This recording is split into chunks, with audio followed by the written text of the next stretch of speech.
Cruising down the back roads, windows roll low, with the music blasting, bass and that flow. Remembering the bonfire, laughing with my crew, jamming on the corner, soaking up the view. Every beat's a memory, every song's a spark, feeling so alive, yeah, out here in the dark. Cranking up the radio, rolling through life, loving making memories, music cranks high. Do you feel that freedom? Can you hear the call? Those back road memories calling to us all.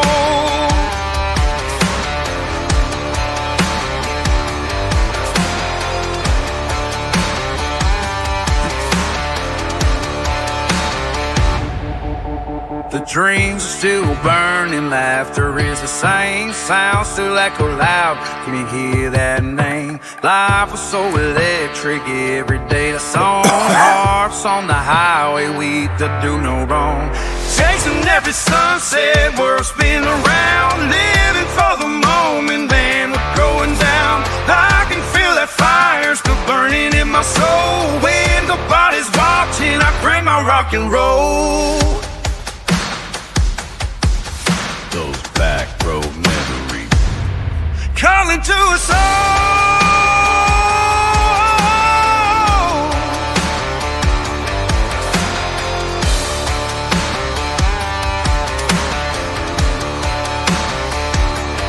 Calling to us all.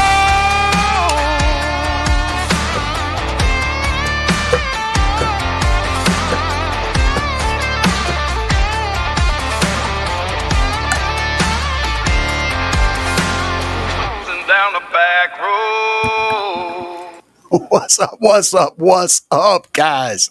Holy cow. Ashley said I didn't even know that CAE had a channel. So, guys, look, I'm hanging out tonight. I'm doing the 1970s freaking John Travolta, staying alive, with the high collar and all that. See, my wife bought me 2 of these damn button-up shirts, right?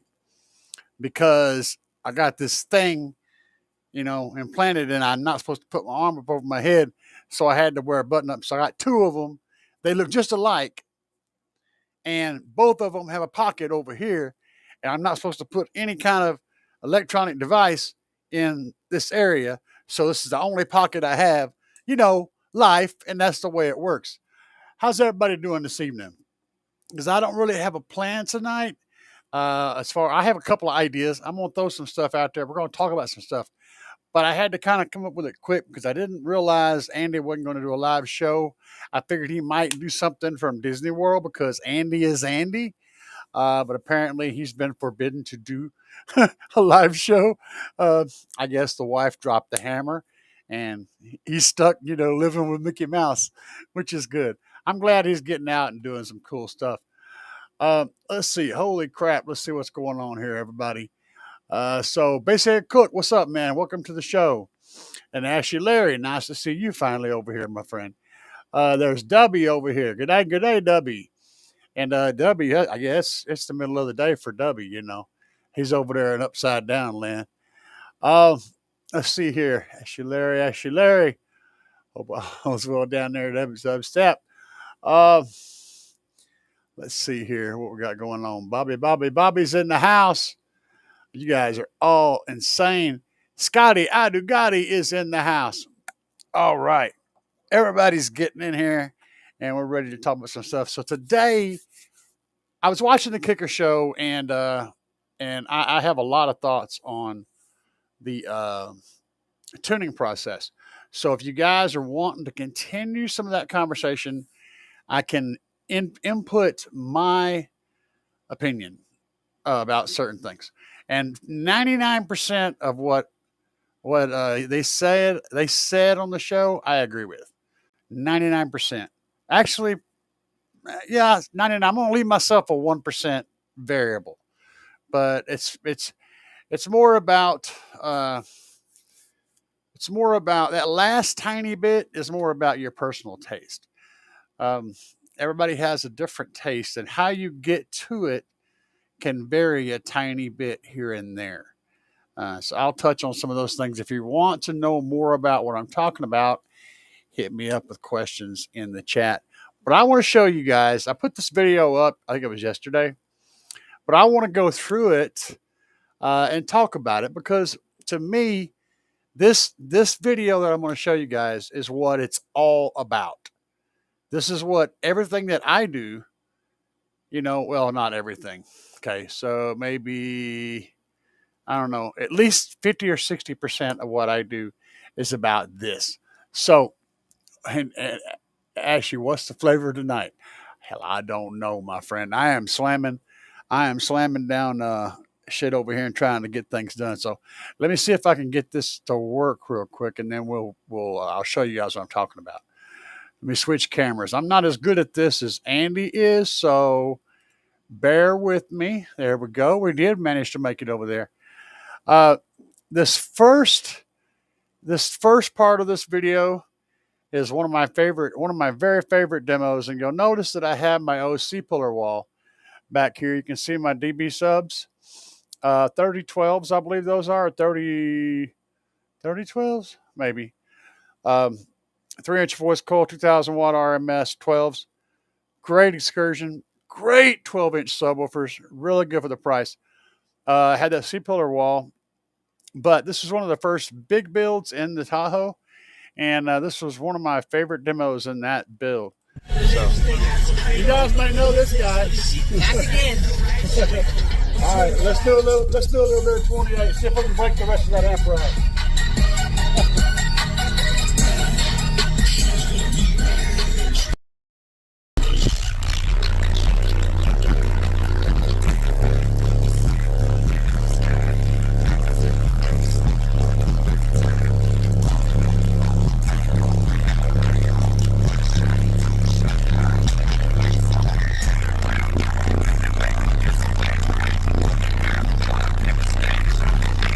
Now the demo wasn't all that strong because it's a C-pillar wall. Inside. You squeezed every little bit you could out of that C-pillar, didn't you? Actually, the box was originally built for a Chevy Cobalt, and it was basically, it was similar to Little Blue, but well, no, it wasn't. Little Blue How came did you on with fit it in? How did you get it? It took up the whole trunk essentially, the whole very back end. So you just put a faceplate over it? Yeah, slid it in and pushed it off. And I spent the last week doing this, you know. How have you been doing? Dude, cancer, heart disease, all that stuff. How do you like feeling? How have you been feeling? Day by day. You know what I mean? I mean, it looks like you still got a lot of meat on your bones. I feel alright. Want to go check that amp rack and see if it's still holding You up? started, oh, it's half down, dude. It's hideous. Guys, I'm going to tell you, Bruce, me and him spent the entire day together out there. He was at the GP show, and I was kind of his bodyguard, I guess you want to say. I was kind of running interference for him and showing him around, and anything he needed to be dealt with, we dealt with it. But Bruce is a hell of a nice guy, just super nice, and we had a lot to talk about. And his wife is the same. She's a sweet, wonderful person, very fun to hang out with, and got to hang out with both of them that day. And that's a highlight, one of my highlights of I guess my life, actually. I had more fun. I've hung out with a lot of famous people, like really big famous people, and that one was probably more fulfilling than any of those. EXO, Bruce is a hell of a guy. Now this guy here works for, he has his own business, Whitman Detailing. They're up there with Carmel Car Audio in the same building. And he wanted to get a demo. He had never been in a real hardcore vehicle before, so he's kind of getting this for the first time.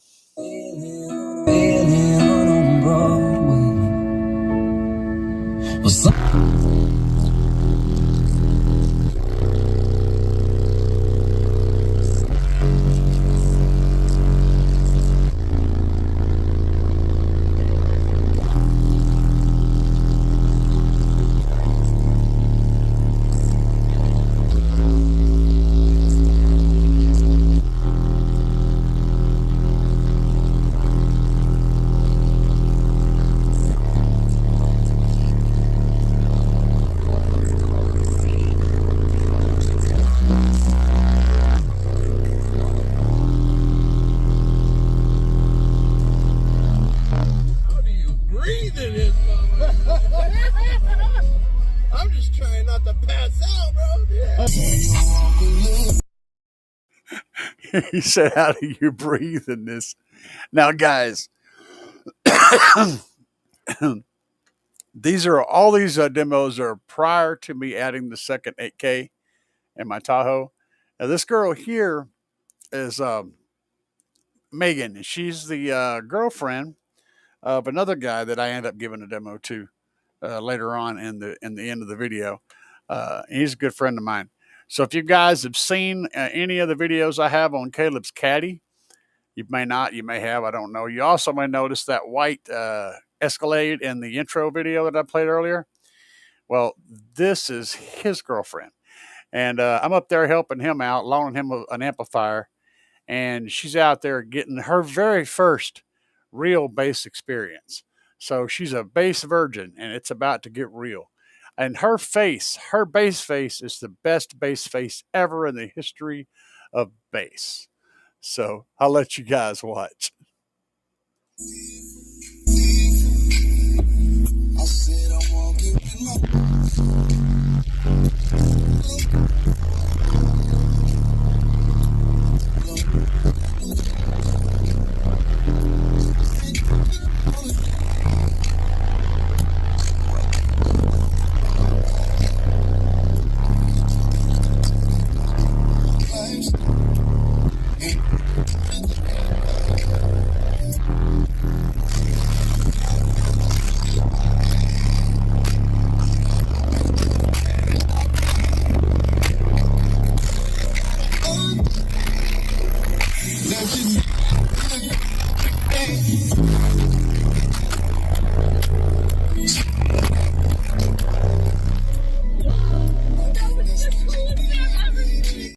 Another alien on Broadway. Another one of my favorite demo tracks.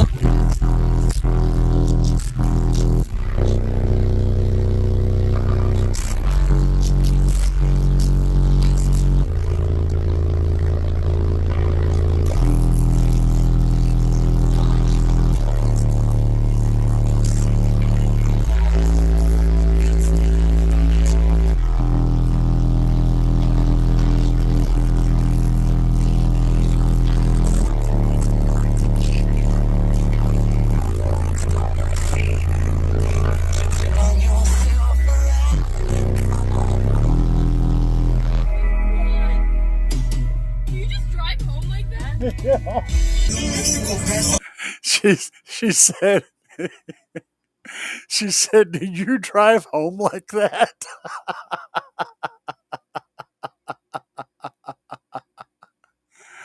Oh man, what's up, Jason? What's up, my friend?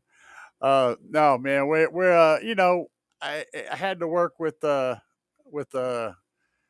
Kicker Unmasked, so we kind of working off their timeline, and anyway, it is what it is, man. But what we're doing is watching a little bit of this stuff here. I'm gonna show you guys a couple more of these things. This is actually pretty cool stuff. So these guys were at a show. I believe it was Carmel's show, the last show at Carmel's, and I got some clips of them, and this is pretty good clips. Let's check this out real quick.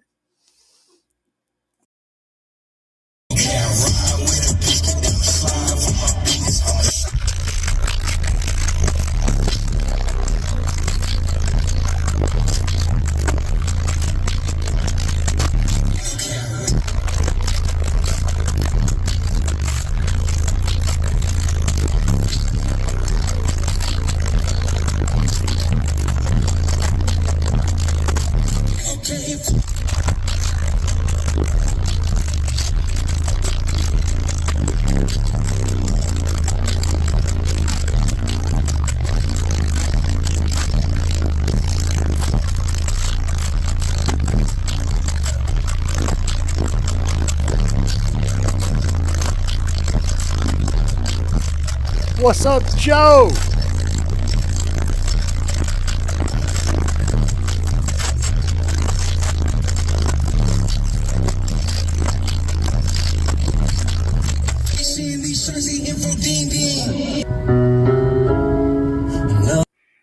All right, this guy right here, he's one of my neighbors from down the street, and he's got a loud bass system in his vehicle. Well, he thought he did. But he came by. He was out there, and I listened to him, and I was talking. He said, "Yeah, I heard you over there." So he wanted to come over and say hi, and I said, "Hey, you want to hear my system?" He said, "Sure." So he got in. He had no idea what the hell he was in for. And you guys watch this cat's face whenever this bass drops.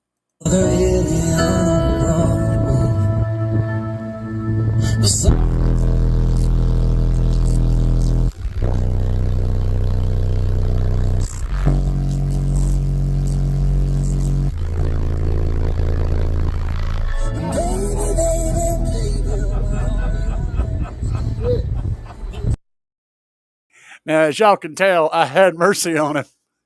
I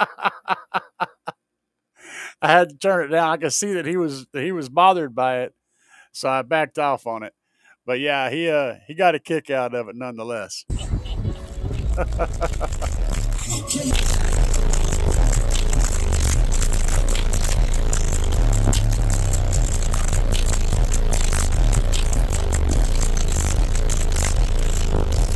There's just a couple of old guys basing out, man.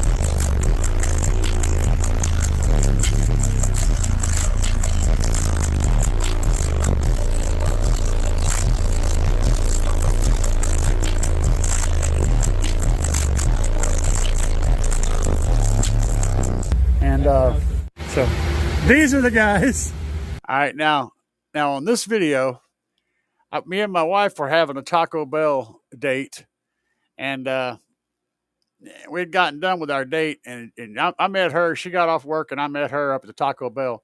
And she went home afterwards. I was sitting there in the parking lot listening to my radio and doing a little bit of tuning. I saw these guys over there. They were, a bunch of youngsters with their hood up, and I was like, "Uh-oh, they got a problem." Turned out they had a dead battery. Well, I shot over there and got the jumper cables out and boosted them off, and had to let their battery charge because their alternator was taking a crap. So we're sitting there yapping, and I got them in the vehicle, and while we were charging their battery, and I kid you not, we had the jumper cables hooked up, and I was charging their system. While doing that, this happened. The victims. That was the patient. This is afterwards, but the video clip was before. I was here, boosted, all good, and did hair tricks. Another evening on Broadway.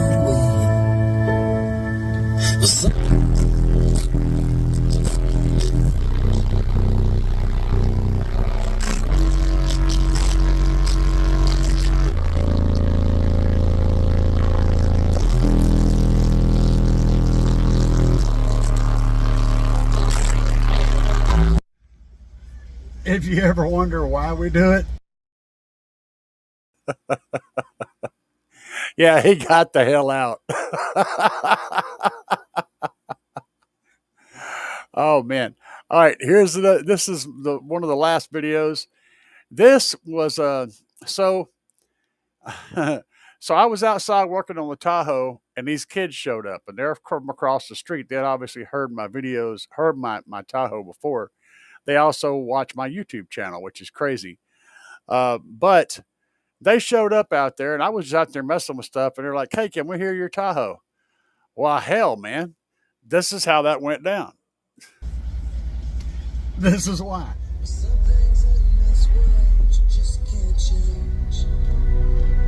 Might want to put your fingers in the air. You can't see until it's too late.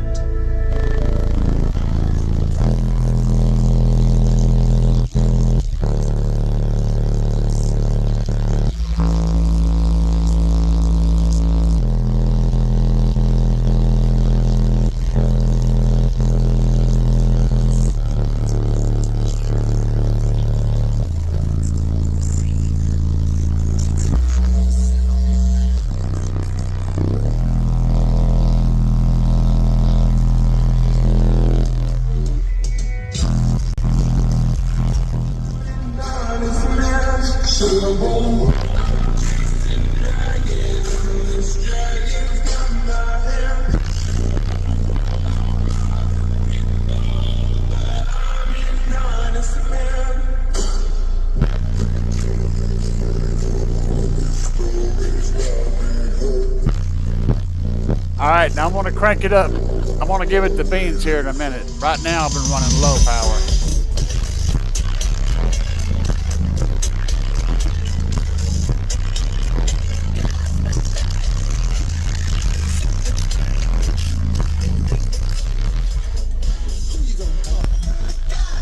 Here we go.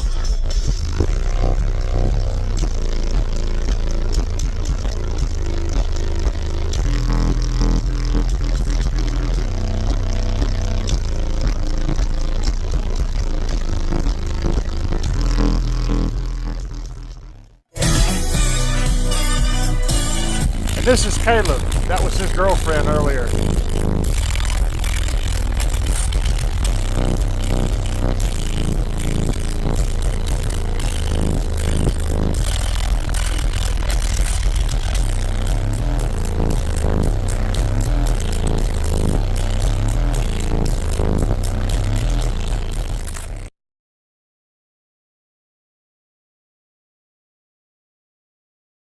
I hope everybody got a kick out of that one. This next video you're going to find.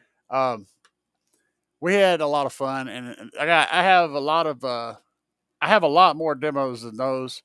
Those are just some of the ones that I caught on video. Because I'll be anywhere I go, anytime I go anywhere. It's almost guaranteed that at some point someone is going to want to hear the system, whether they're sitting beside me in a red light or whether it's a whole group of people in a parking lot. It just happens, man. Still loving you to my demo list. Have to add, actually said I'd have to add the original version of Still Loving You to my demo list. I'll have to look into it. I'm not sure. I have like about 3 or 4 songs that I play exclusively. What I demo typically actually is stuff that's around 22 hertz to and up. And I like demoing stuff that has a lot of different bass notes in a very short area. I think I'm going to pull up a version of Bass I Love You and go in there and put a low pass filter or a high pass filter on it at like 22 hertz, because on Bass I Love You there's a couple of frequencies in there that are like 10 hertz or 12 hertz.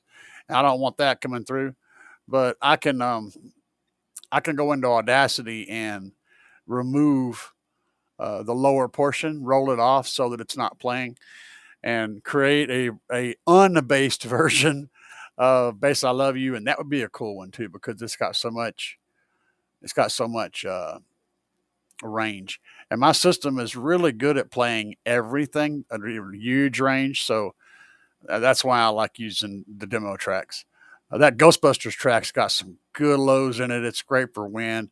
And all of my tracks are family friendly, except for Sugar Boom Boom. It's decidedly not family friendly if you listen to all the lyrics, but it's so subtle that nobody notices it anyway.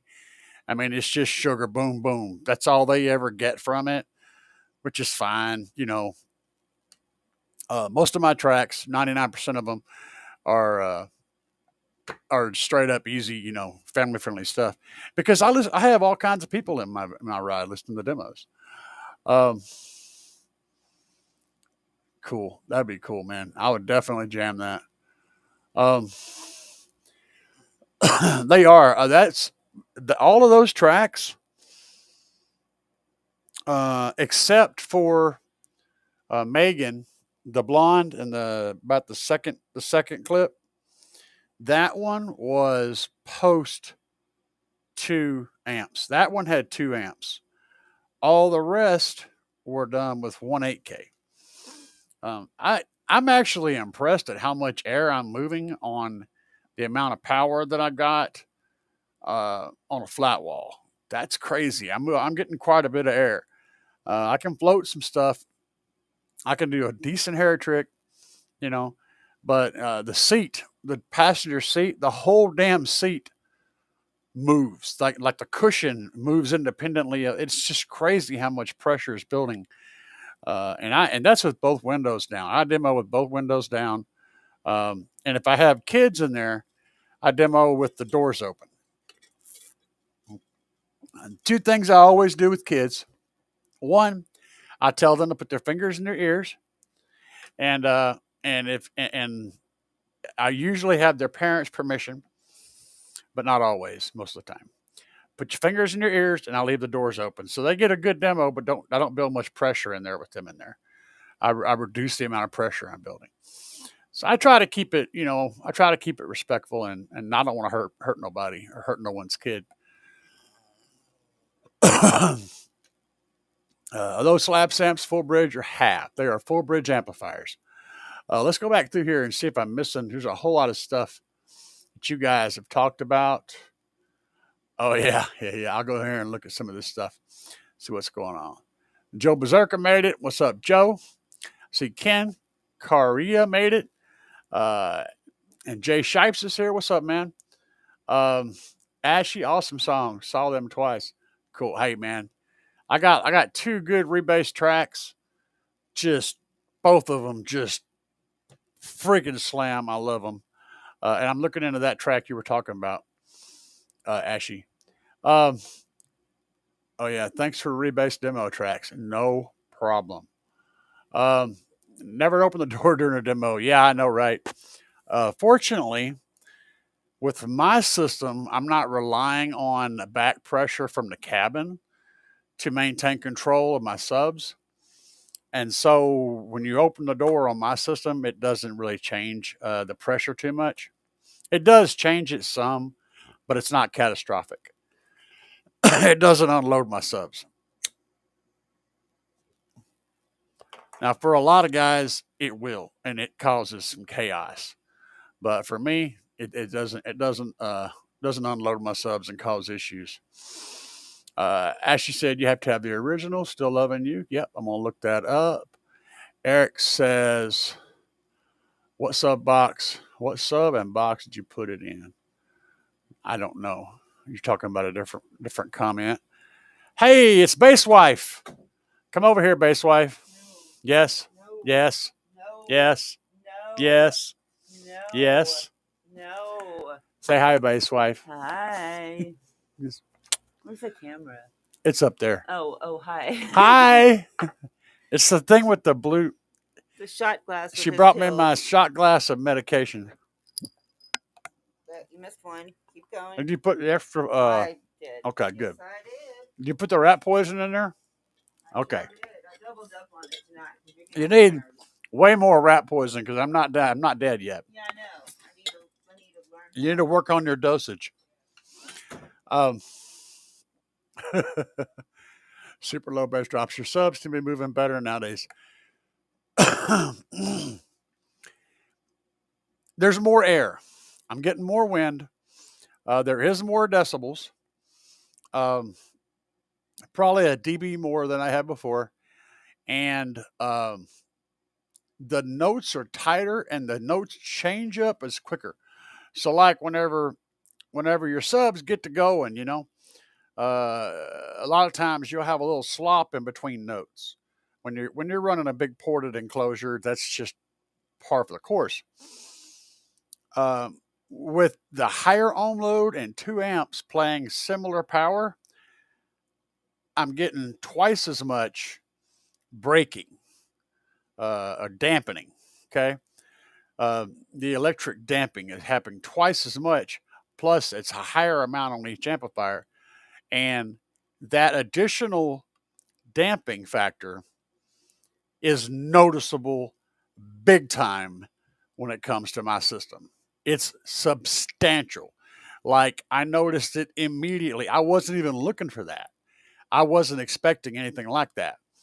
But the first time I played the very first bit of a song, I immediately noticed the difference in the cleanliness and the tightness of the bass.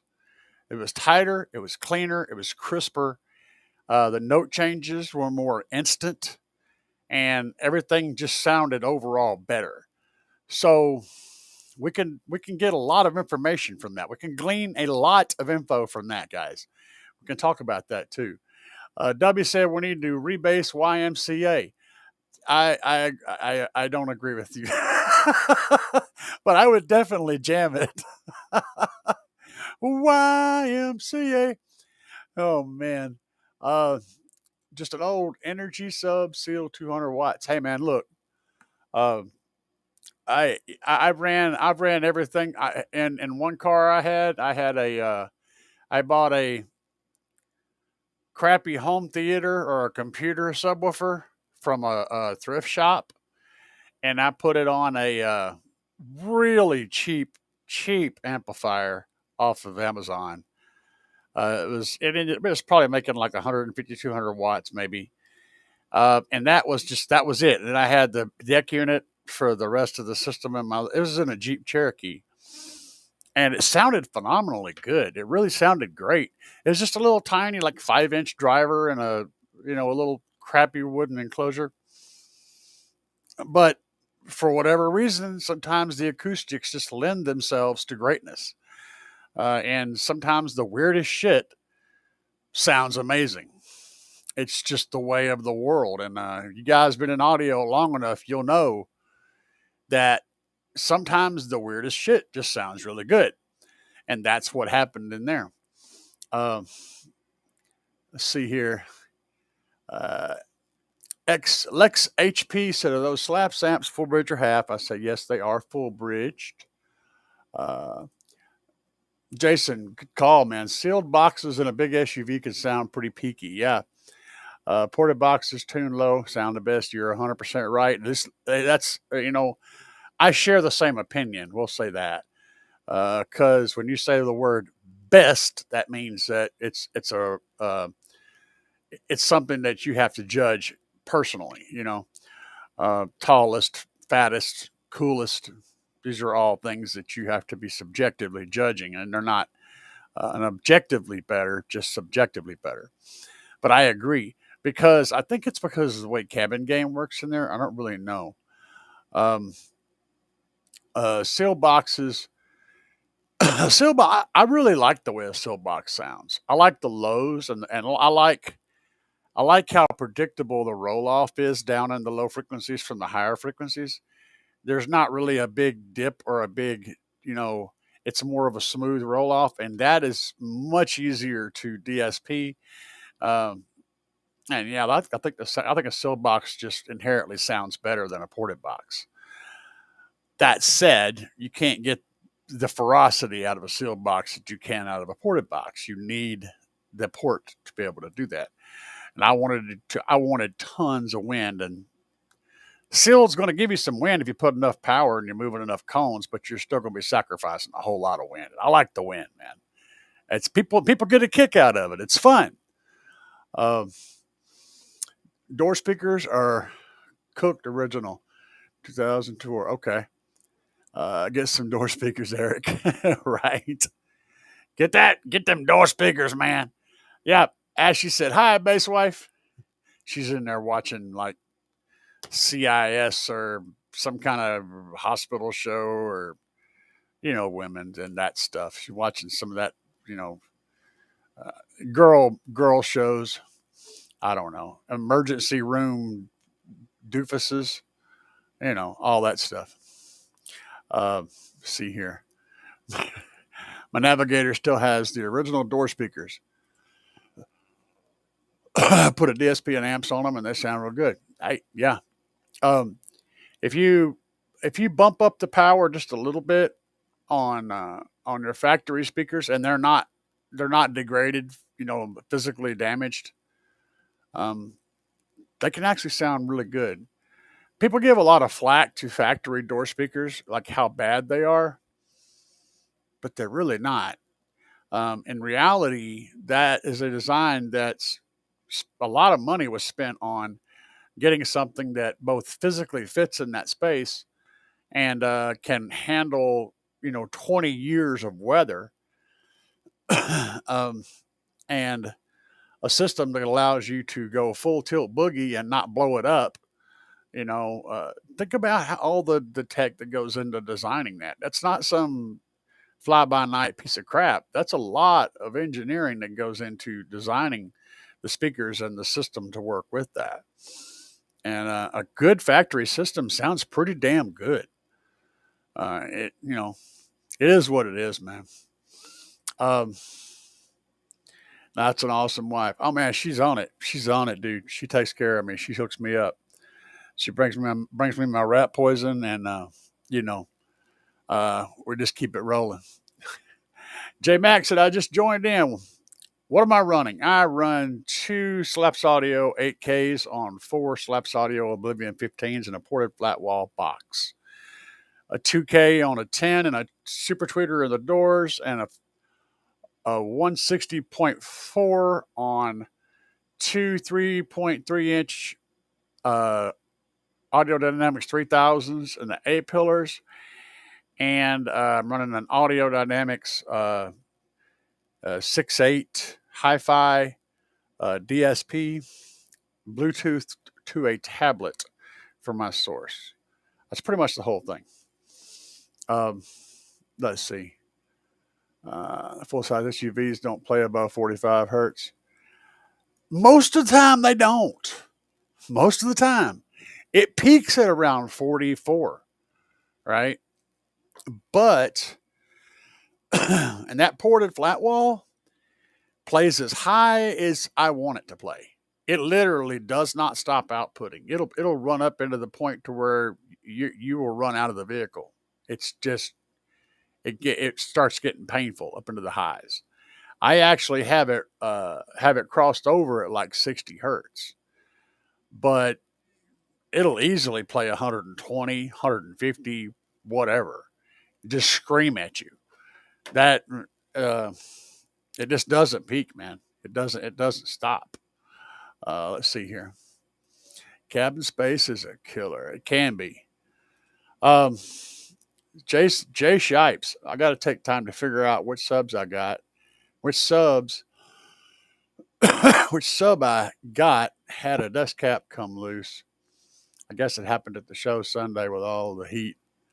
Noticed it today. Figure out which sub I got. Yeah, man, you know, you can pretty much put any dust cap you want on a sub. If if I was going to do a recon, I might even would do something custom with some custom dust caps. You can order. There's places online where you can order dust caps custom, printed the way you want them to, and then you can recon and make the shit look like, you know, personalized, which is kind of cool. That stuff still exists, and I appreciate it. I'm running 215 Oblivions on a Slapz 8K and a Mazda 3. Oh, son, I guarantee you that's killing it, and you probably ain't having any problems at all.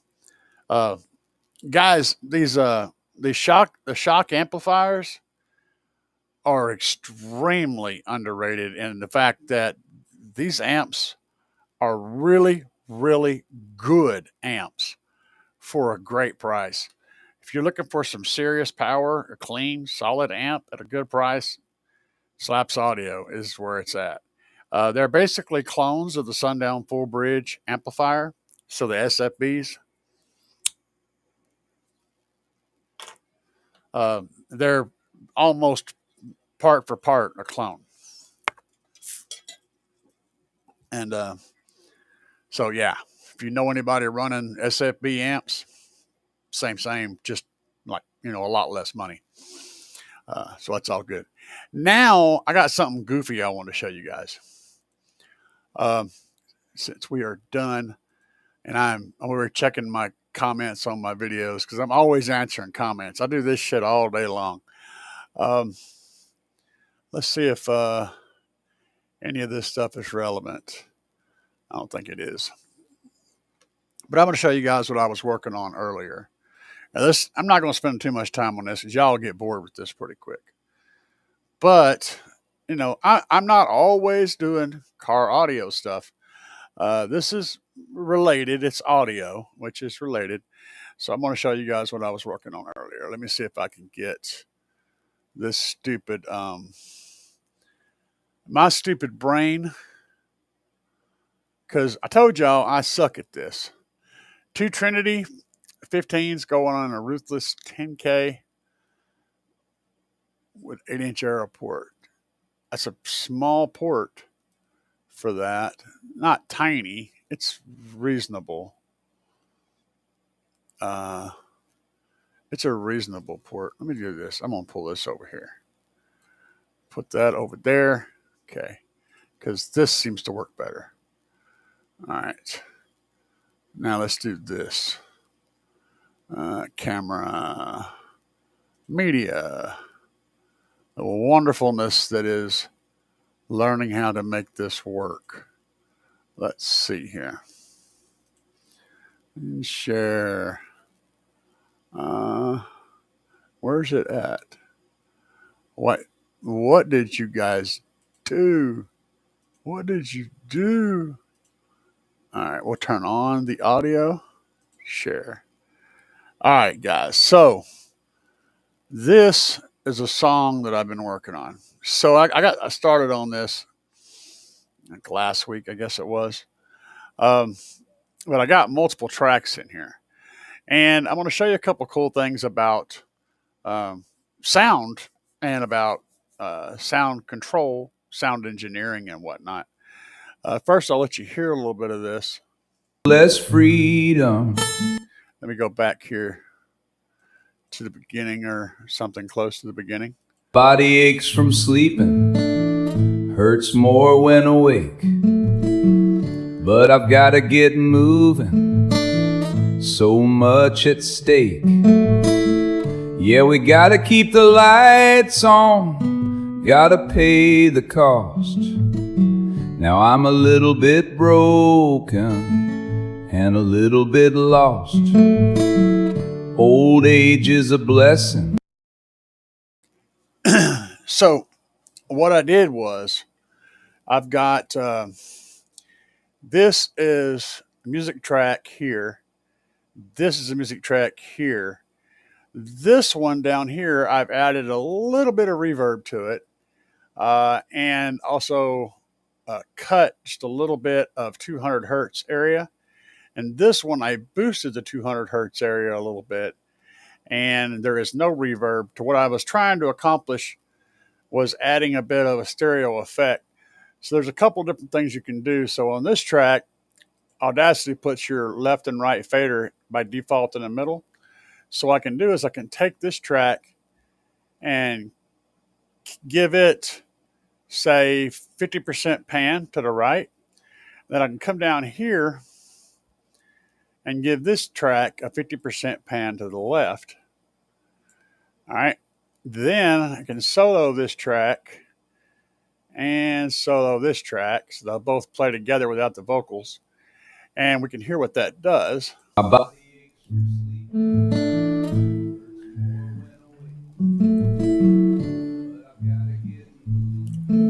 guys hear this?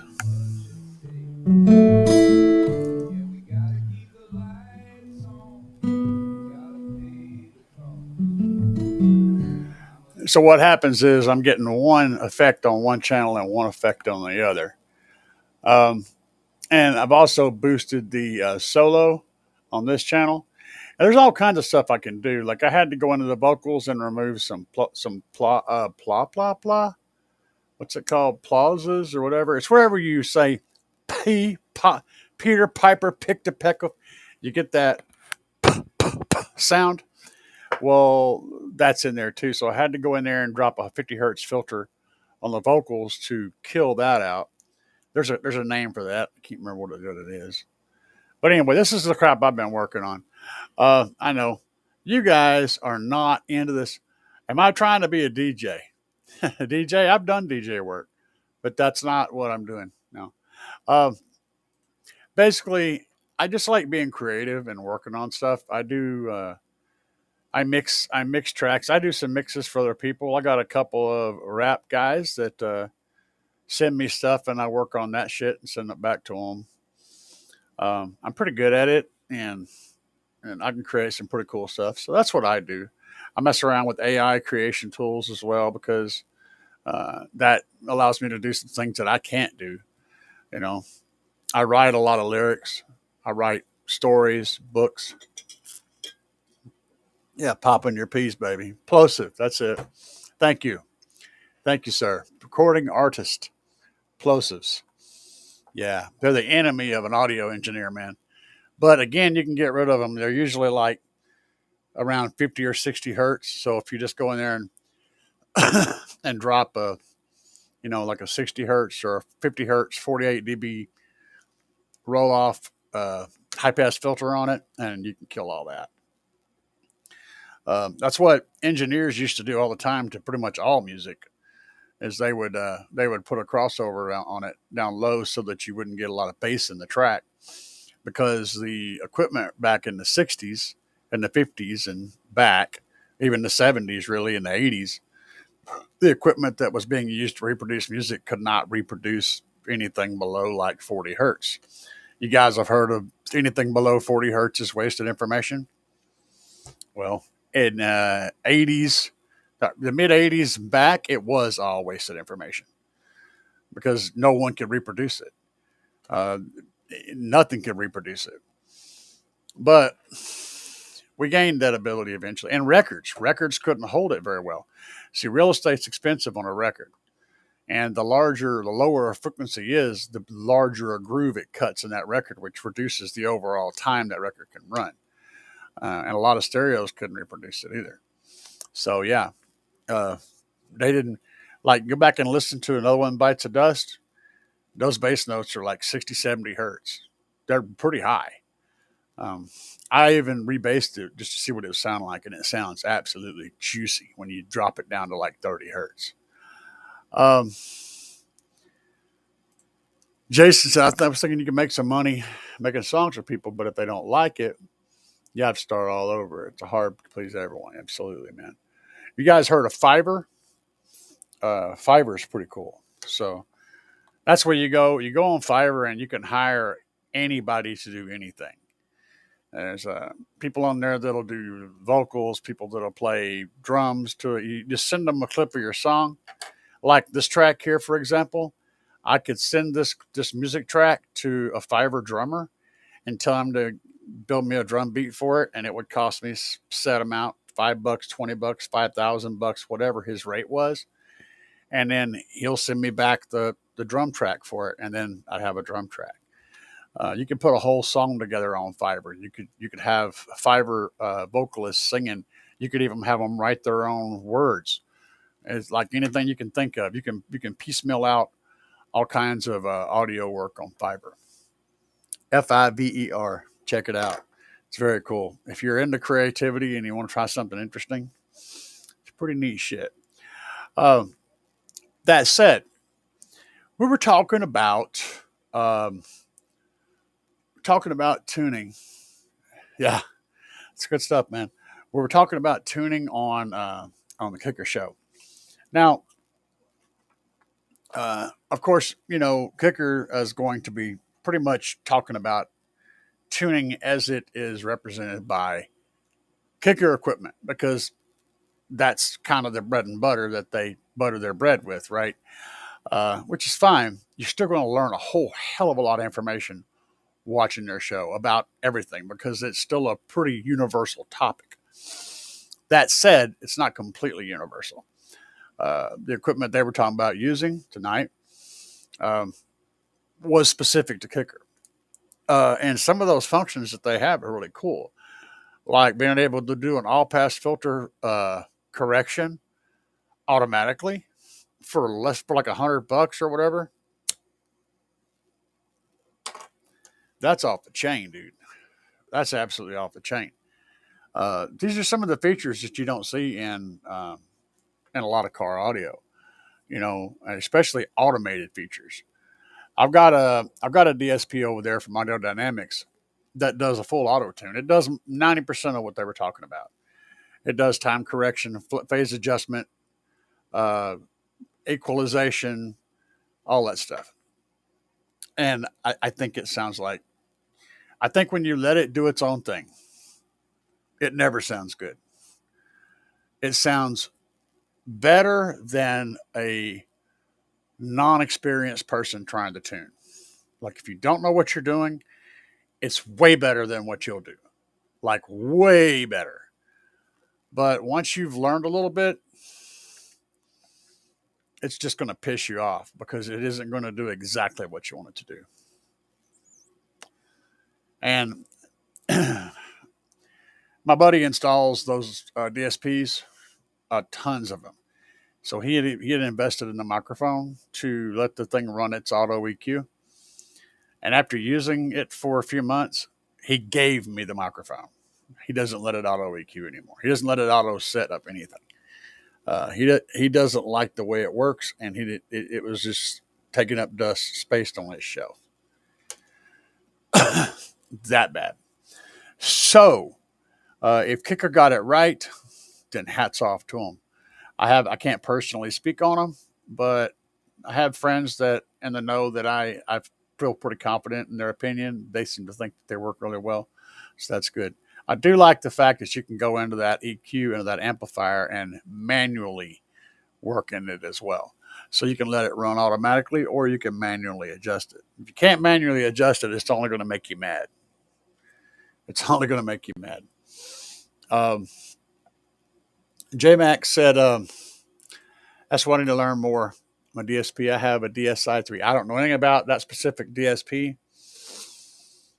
But I can talk to you about DSP, a digital signal processor, in general, because they all have a lot of things in common. In fact, this software that I'm using to work on this song has a lot of the same manipulations in it for different reasons. It has a lot of the same features that a DSP does. It has a full EQ that I can EQ per channel. It has doesn't have time alignment, but it does have crossover points and a massive parametric EQ.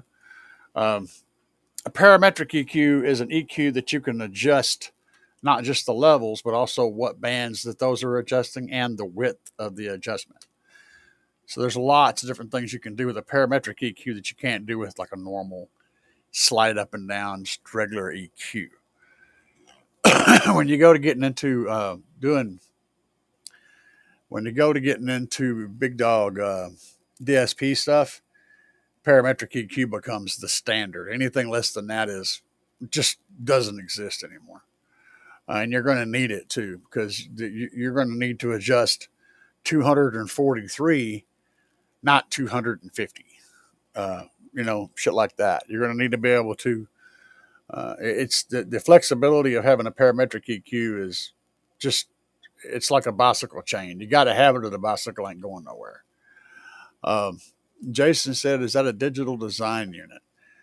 The digital design unit. No, it's Audio Dynamics. I have 2 DSPs I have 3 now. I have the B2. I still haven't built a test stand for that. I got to do that.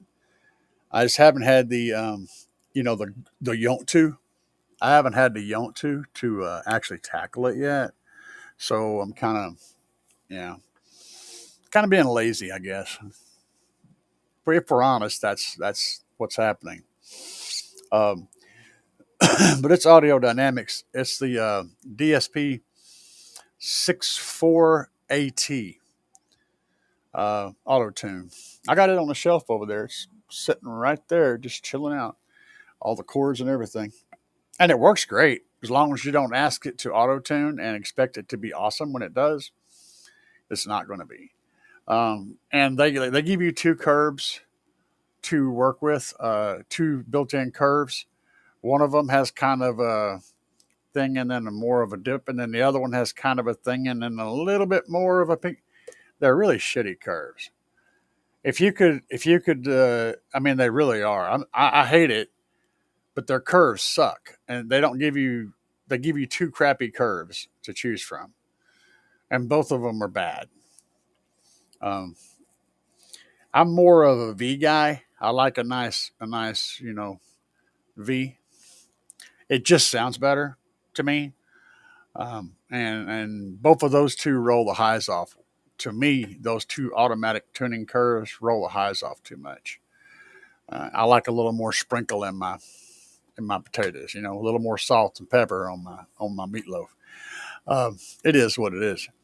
But learning how to use a DSP, There's two basic things you have. There's two stages. The first stage is you have to learn how to tune. You have to learn how to do the thing that you want to do. So you need to know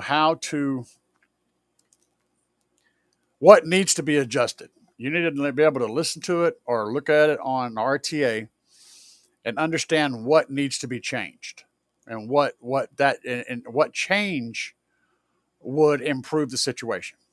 That's the first step. The second step is learning how to use the specific DSP toolkit that you have. So you have to be fluent in that piece of equipment. All right. And fortunately, most of them have the basic same features. The differences will be like where they put the features at and how you get to them and shit like that. So getting fluent with your DSP, learning where all those things are and how to access them, and then learning how to actually use those features to solve problems in your sound. Those are the two big levels of learning to use a DSP. Oh, okay. Yeah. I see what you're saying. That was a reference to him. And Jason said that the Digital Designs DSi-3, that's their most current model. It's using the most generic software. Blake is the guy to ask on that model. Cool. Generic software is good. What's up? Kick D 1904 tapping in from sunny San Diego. Is it sunny there? It ain't sunny there. It's late. It's late. Actually, the sun may still be up. And fucking California is all messed up, man. Is it? It gets dark. The sun comes up east, so it's early and then it sets. Yeah. It's earlier there in California. Y'all are still. There still may be a little bit of daylight left. Nice little sunset going on. Cool beans, man. Nice to have you in the show. I know I'm a little bit psycho, so enjoy the ride, man. That's all I can tell you. But we can start out with the first thing you want to do in your DSP. When you set the system up, the very first thing you want to do is get the crossover set to a point to where you're not going to destroy speakers. So I usually start by assigning. A good place to start if you don't have any numbers to work with, you don't know crap about what your stuff will do. Set your tweeters at maybe, 3,000 hertz or 4,000 hertz and up on a 24 dB roll off on a Linquence-Riley slope. So you set them for 3,000 and up, Linquence-Riley, 24 dB. Then you can go ahead and at that point, you're not going to blow anything up just by doing that. But you also want to have your mids. Now, you can do a lot of stuff with your mids, with your 6s, 6.5s, 4s, whatever they are. You can do a lot with them. You can have them roll off with the tweeters. So, like if you set the tweeters at 3,000 hertz and 24 dB roll off, Linquence-Riley, you can set your mids to with a low pass filter of 3,000 hertz, Linquence-Riley, 24 dB roll off, and have them cross like this. And then whenever these two sum, where they're both playing a little bit together, that summed portion will actually raise up and fill in that gap, and it'll sound like a smooth transition. And I've had good luck with doing that, but I personally like to let my mids play higher than my tweeters are coming on. So there for a section, I'll have the mids and the tweeters playing the same information.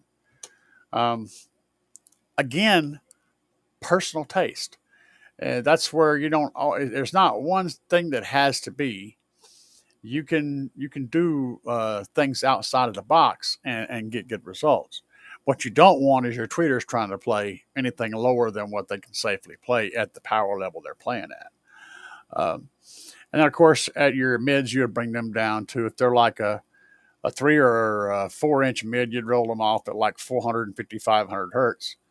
Then you'd have to have another woofer down below to catch that frequency down to your subs, Or if they're like a 6-inch mid, you can roll them off at 80 hertz and have your subs playing up to 80 hertz. Again, 24 dB Liquence Riley connection. In the end, you should have slope, and it should fill the whole thing. But it is what it is, man. Sun's still going down slowly, man. Yeah, enjoy that. The only thing I look. If you took all of the idiots out of California, you can leave the cool people. If you took all the idiots out of California, I'd want to live there because it's great. You got the earthquakes and you got some idiots, and you get rid of both of those, and California's amazing. So basically, that's New Mexico, southern New Mexico. That's where you want to be, baby.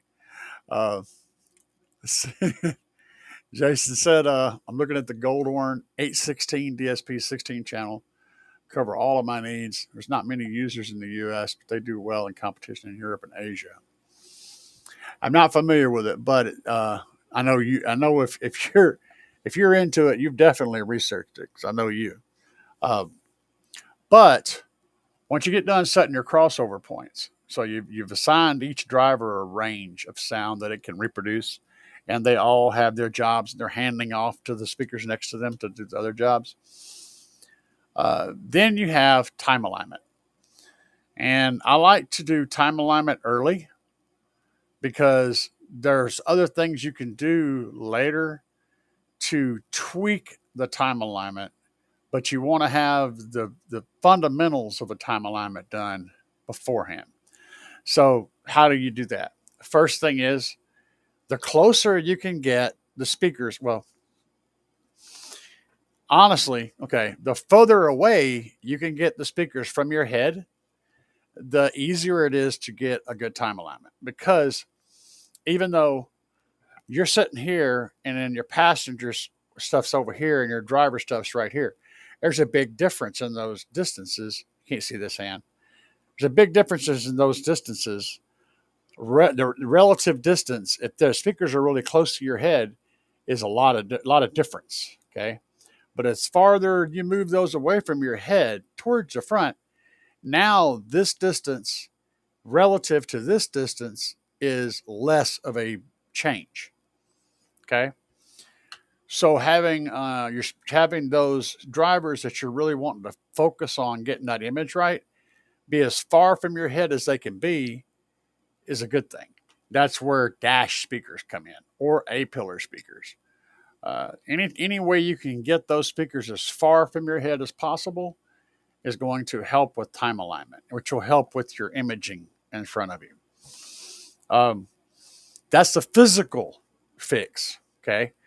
So then, once you got that's happened before you ever got to the DSP, but it's something to consider.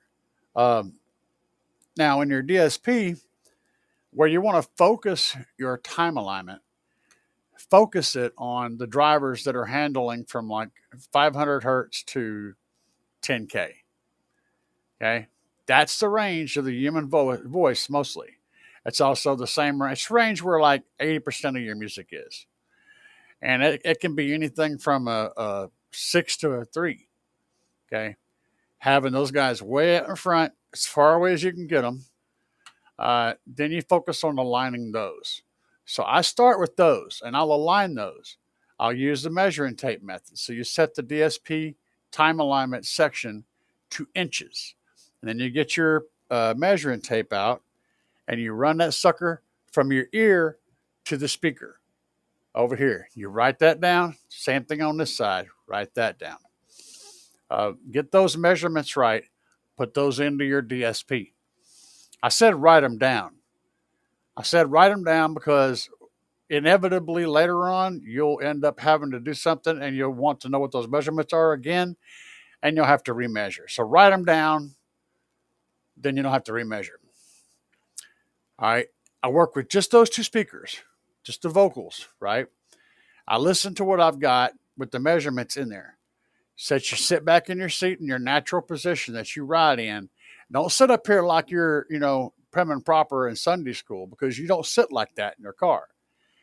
Sit in the car like you sit when you're riding, because moving your head forward 2 inches will change this. So sit comfortably, and then you'll fall into that same spot every time.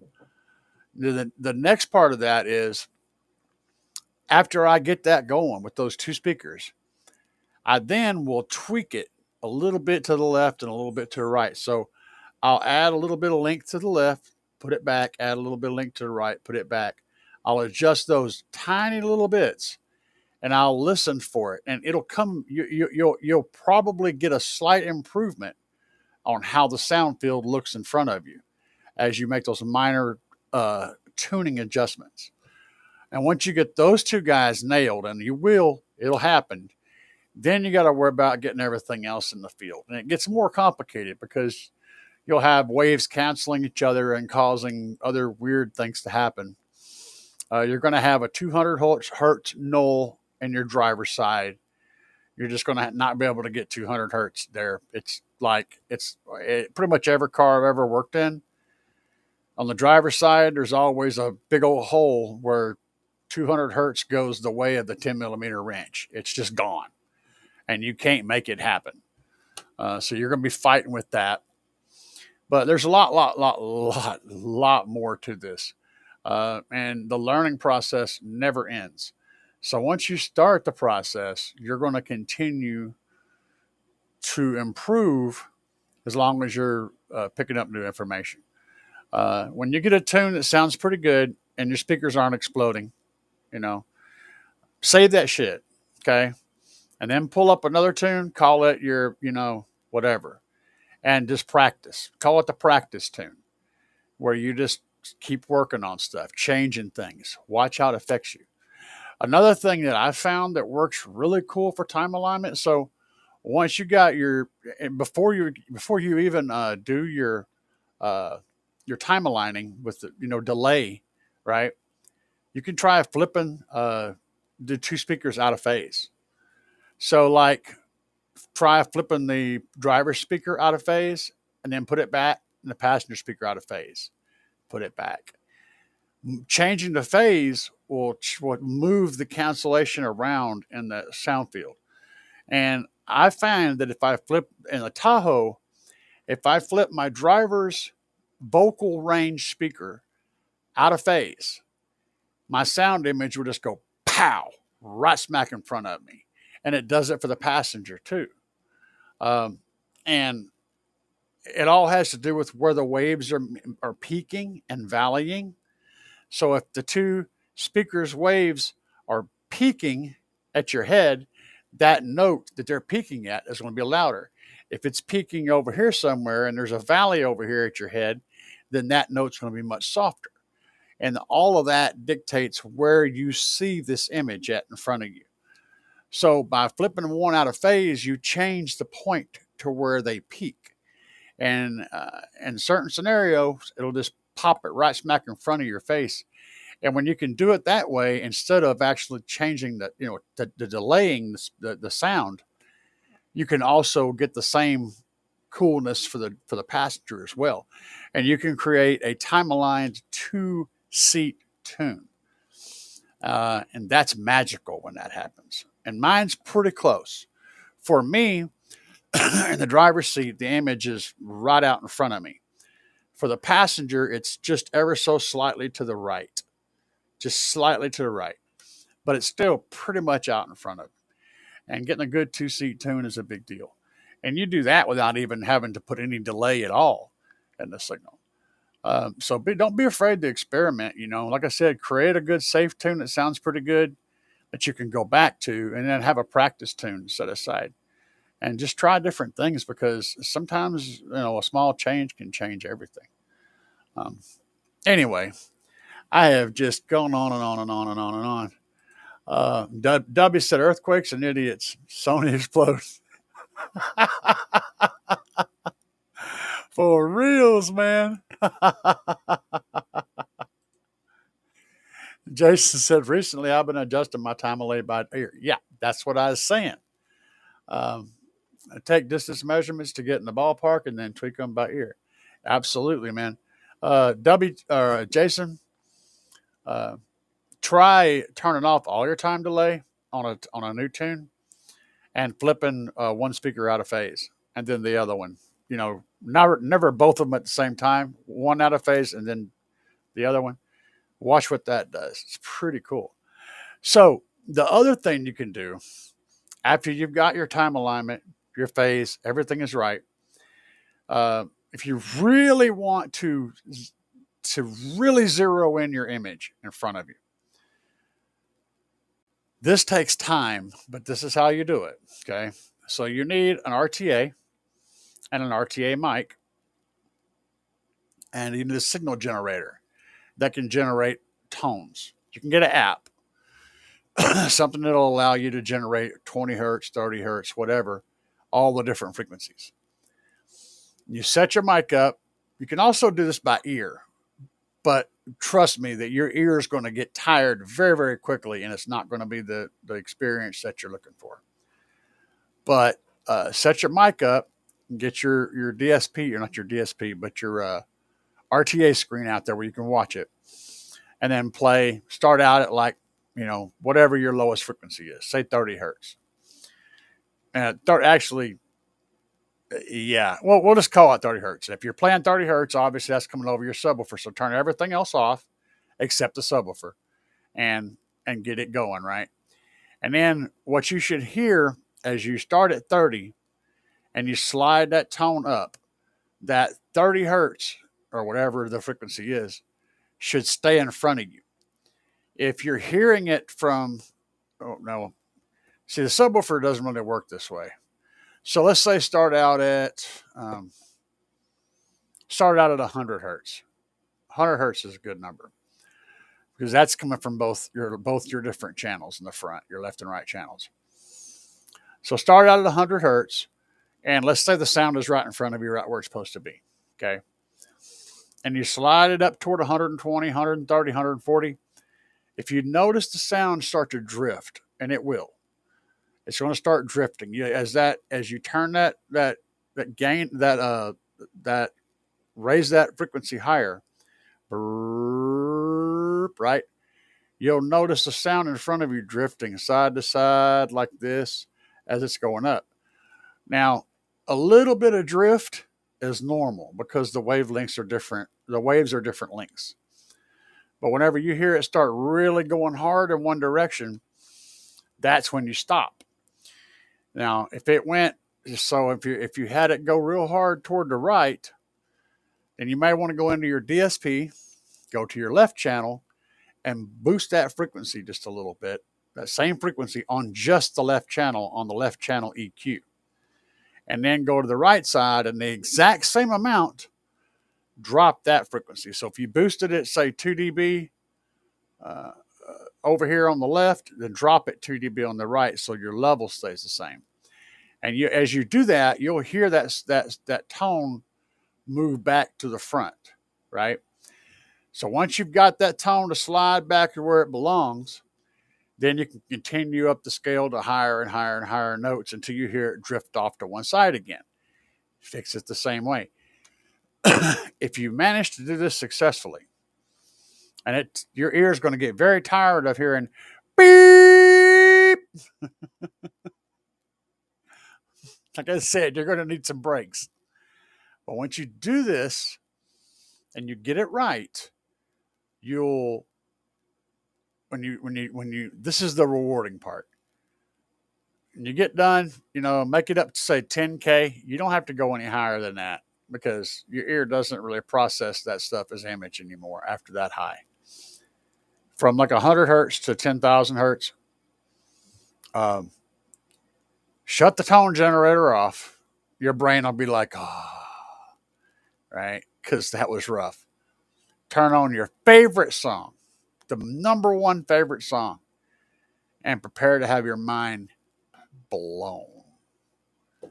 It's going to sound so good. But that technique is specific to a one-seat tune. Once you do that, it makes your passenger seat doesn't sound good no more. It will sound extremely good on your one seat. Now, if you want to do a tune like that and have it sound good in both seats, you would put your mic in between the two seats, right? So when you're doing the same technique, you would use your mic over here between the right, dead between the two different seats. And then you'll get an image that's going to be kind of pushed to the right, and on the passenger seat pushed to the left.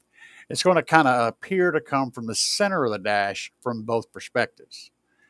If you do it with your mic over here with your head, you're going to have the image coming from directly in front of you as a driver. And it depends on how you want to tune. And both of those are acceptable in SQ competitions. So ideally, you just want to hear it all staying in one spot. That's what SQ guys are looking for, the judges. They're not looking for where it's specifically coming from, but they want the singer to sound like they're still standing in that spot no matter what note they sing. They want the guitar to sound like it's over here doing the same thing. Drummer over here, whatever. They want to hear these specific locations, and they should not change in the song. If you get that right, they're happy. They also want a high stage. They want music to sound like it's just pouring in from everywhere, not coming from speakers down below. They also want a wide stage. They want to be able to hear it sound like you're out in the middle of a big, huge open field with a massive stage in front of you, and they want to hear that. They don't want it to sound closed off and tight. They want it to sound open and free. And there's a lot of different stuff they listen for. But these are just some techniques. There's more. There's a whole lot more. Guys, I am no expert at all. I am a genuine novice. I'm barely a novice. I can EQ a car. I can DSP a car, but I am definitely not an expert. All right, so let's see what's going on here. J Max, I love the Trunk Thunder. I have the 10K Banger V1. I just got the Banger V2. Oh baby, yeah, I got the V1 in my Tahoe right now. Hopefully that V2 is going to happen pretty soon. I'm staying on him. And we're just waiting on a couple of pieces to show up. Once those shipments hit, everything's going to go crazy in the Trunk Thunder Lithium department. So, and Eric said, all right, I'm off. Good. That is good. Have a good night there, Eric. And Jason said, I do flip each channel 180 just to hear if it sounds better or worse. Yeah. Yeah, absolutely. Absolutely. It makes sure you didn't wire your stuff wrong, right? Which is, I mean, we've all done stupid shit when installing stuff because, yeah. Mine sounded better when I flipped polarity on one side. Yeah, that's the thing. Like I said, the distance between your ear and the speaker going from one side of the car to the other is different. And so how those wavelengths are stacking whenever they get to your ear is different. And if you change one out of phase, it changes where the peaks are on this side. And it can totally change how your brain perceives the sound image because of that. So, yeah. Jason says, so I brought out the polarity popper and both channels are in phase.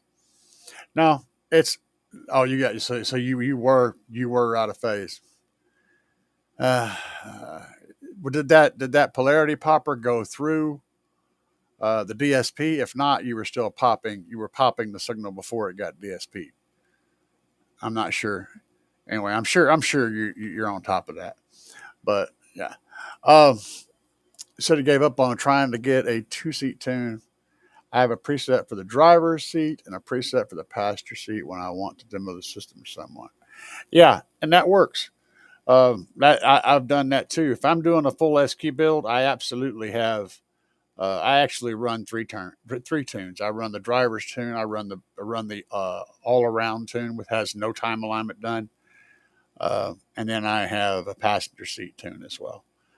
Most of the time, though, if I'm demoing to somebody an SQ system, I put them in the driver's seat and I sit in the passenger seat and I work the controls from there because it's easier. But yeah, and right now I absolutely do not have an SQ tune, but believe it or not, if you get in my system and I'm not giving it a plate full of beans in the bass department, it sounds pretty freaking good. It would surprise you. Oh, okay. Okay. You should have played a pop-in tone on the head unit. Yeah, yeah. It's legit question, man. I don't know. I just thought about that. I was like, maybe it bypassed it. But it's real easy to get wires crossed, man. Super easy, you know. Anyway, guys, for tonight, y'all have any more questions? If not, we're going to be out. I'll give you guys a couple seconds to throw something up if you want a question you want to answer. I'll do my best to answer it. This is the question and answer segment.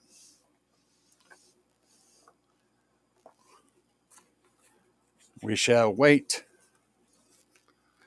Waiting.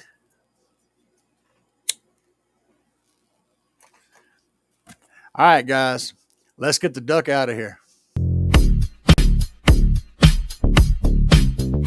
Yeah. Yeah.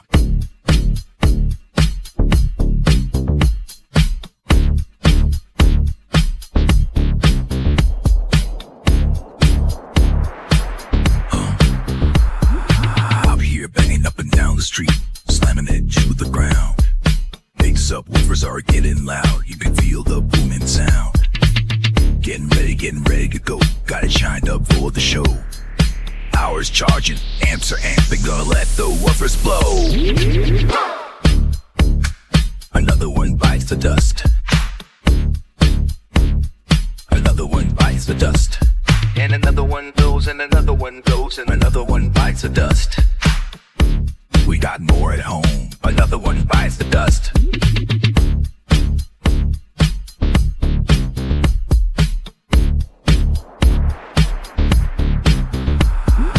Wires are glowing and the amps smoking, subs are cherry red.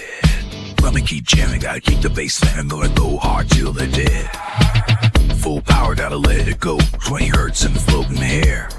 Sparks are flying, voice cords are frying, and the smoke is in the air. Another one bites the dust. Another one bites the dust. And another one goes, and another one goes, and another one bites the dust. Hey, we got more at home. Another one bites the dust.